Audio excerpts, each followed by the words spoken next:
लागत विश्लेषण। आज इसके बारे में आपको हम बताने जा रहे हैं। लागत विश्लेषण एक बहुत ही महत्वपूर्ण स्थान रखता है किसी भी वस्तु के उत्पादन में या किसी भी वस्तु की उत्पत्ति में, क्योंकि किसी भी वस्तु की कीमत का निर्धारण बिना लागत के हम नहीं कर सकते हैं। या उपभोक्ता को लाभ हो रहा है या हानि हो रही है, या वो संतुलन की स्थिति में है या नहीं है, ये लागत विश्लेषण पे ही निर्भर करता है।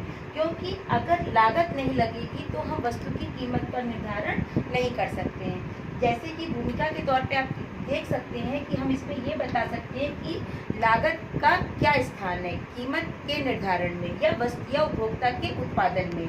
किसी भी वस्तु का उत्पादन या उपभोक्ता का निर्धारण लागत पर निर्भर करता है, और लागत से ही हम उपभोक्ता की लाभ या हानि का अंदाजा लगा सकते हैं। और इसके प्रकार होते हैं। लागत को हम लोग ने कई प्रकार में बांटा गया। Classification of cost.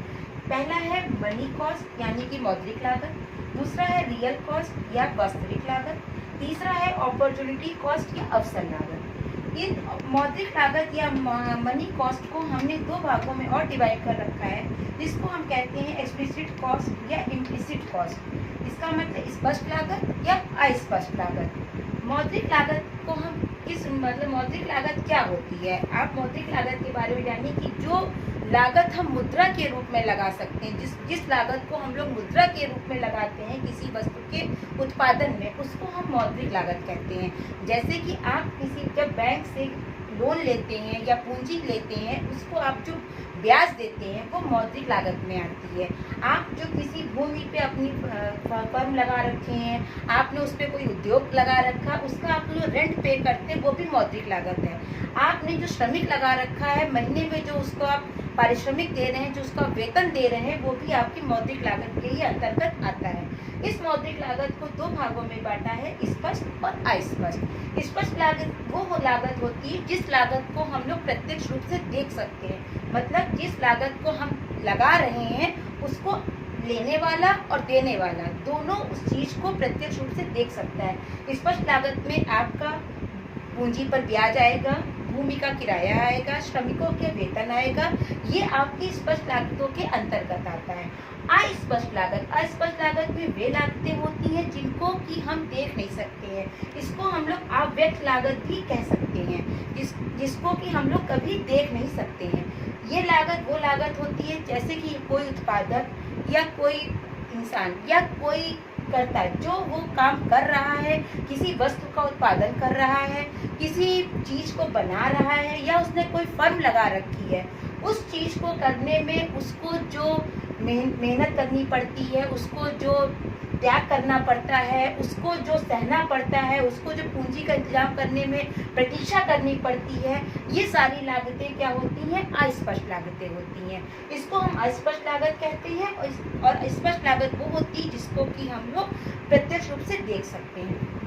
दूसरा है आपका रियल कॉस्ट या वास्तविक लागत। इस लागत को हम लोग मनोवैज्ञानिक लागत भी कह सकते हैं, क्योंकि ये लागत वो लागत होती है जिसको कि हम महसूस कर सकते हैं। इसका हमारे अपने वास्तविक जीवन में या हमारे जीवन में इस लागत को कोई भी प्रत्यक्ष रूप से देख नहीं सकता है। जैसे कि अगर कोई उत्पादक किसी वस्तु का उत्पादन करता है, उस वस्तु के उत्पादन में उसको पूंजी को लेने में, उसका इंतजाम करने में उसको जो प्रतीक्षा करनी पड़ती है, उसको जो संयम बरतना पड़ता है, रियल में यही उसकी रियल कॉस्ट होती है, उसकी वास्तविक लागत होती है।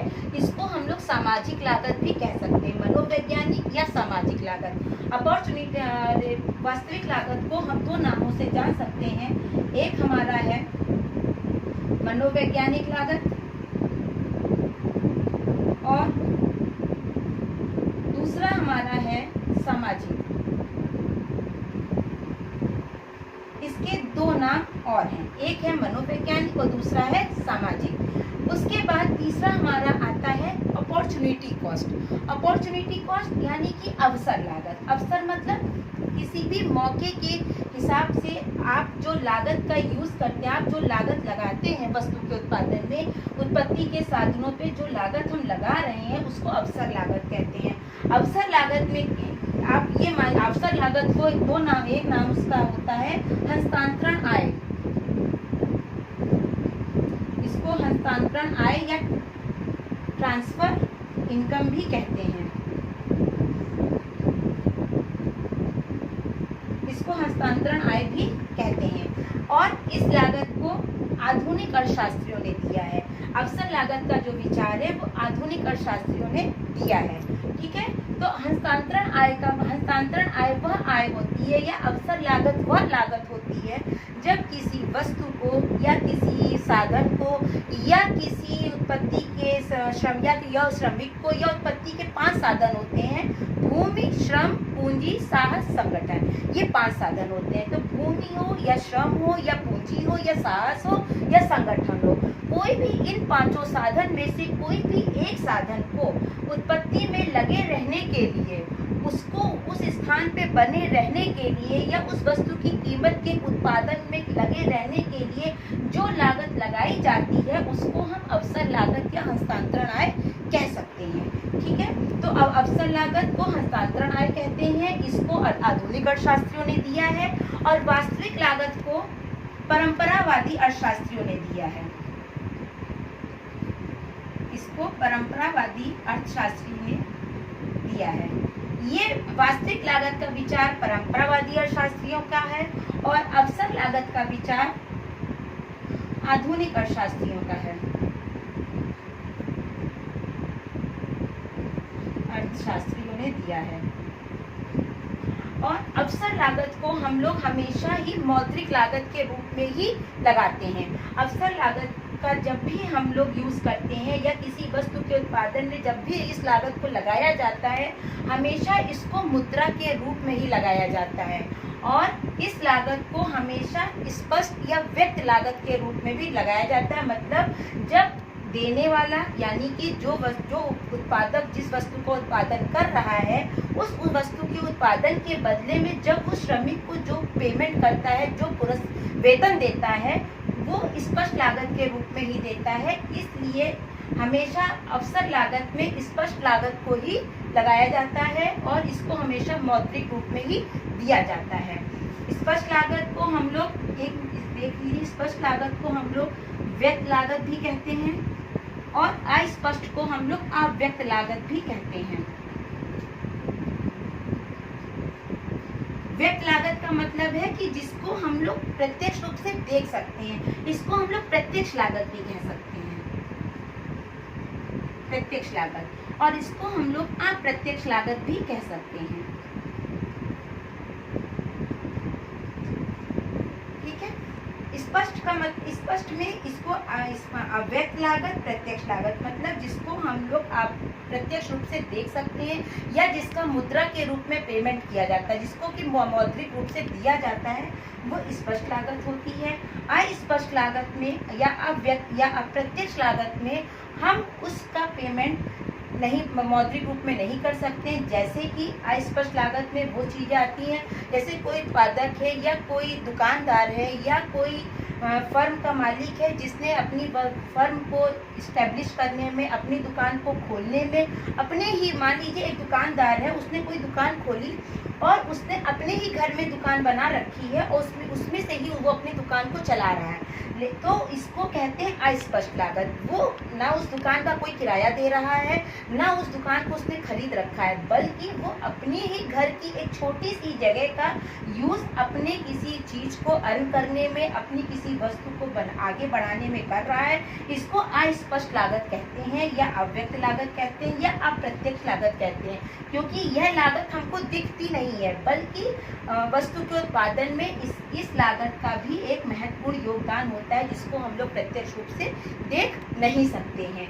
ठीक है, तो क्लासिफिकेशन ऑफ कॉस्ट मतलब लागत के कितने प्रकार होते हैं? लागत के 3 प्रकार होते हैं, एक मौद्रिक लागत, वास्तविक लागत, अवसर लागत। इसका मतलब है money cost, real cost, opportunity cost. और इस मौद्रिक लागत को हम लोगों ने 2 भागों में बांटा है, जिसको एक्सप्लिसिट कॉस्ट या इम्प्लिसिट कॉस्ट कहते हैं, स्पष्ट लागत और अस्पष्ट लागत इसको कहते हैं। आपका ऑब्जेक्टिव अगर क्वेश्चन आता है और उसमें कभी कभी ये पूछ लेते हैं कि मौद्रिक लागत के प्रकार कौन से हैं, तो उसमें स्पष्ट, अस्पष्ट, वास्तविक लागत, अवसर लागत, ये ऑप्शन में आता है। तो आपको ये पता होना चाहिए कि मौद्रिक लागत में स्पष्ट और अस्पष्ट दोनों लागतें आ सकती हैं। ठीक है, स्पष्ट लागत को और किन नामों से जान सकते हैं, या आपके क्वेश्चन में ये आ सकता है कि स्पष्ट लागत के और कौन से नाम हैं। तो आपको पता होना चाहिए कि स्पष्ट को लागत को हम व्यक्त लागत भी कहते हैं या प्रत्यक्ष लागत भी कहते हैं। अब अस्पष्ट लागत को अव्यक्त लागत भी कहते हैं, प्रत्यक्ष लागत भी कहते हैं। आपके ऑब्जेक्टिव क्वेश्चन में ये भी आ सकता है कि वास्तविक लागत का विचार किन अर्थशास्त्रियों ने दिया। तो आप ये पता होना चाहिए कि वास्तविक लागत का विचार परंपरावादी अर्थशास्त्रियों ने दिया है, और इस वास्तविक लागत को हम लोग मनोवैज्ञानिक लागत या सामाजिक लागत के नाम से भी जानते हैं। आप ये क्वेश्चंस, छोटे छोटे क्वेश्चंस आपके ऑब्जेक्टिव के लिए बहुत ही इंपॉर्टेंट क्वेश्चंस हैं। अवसर लागत या अपॉर्चुनिटी कॉस्ट, इसको और किन किन नामों से जानते हैं।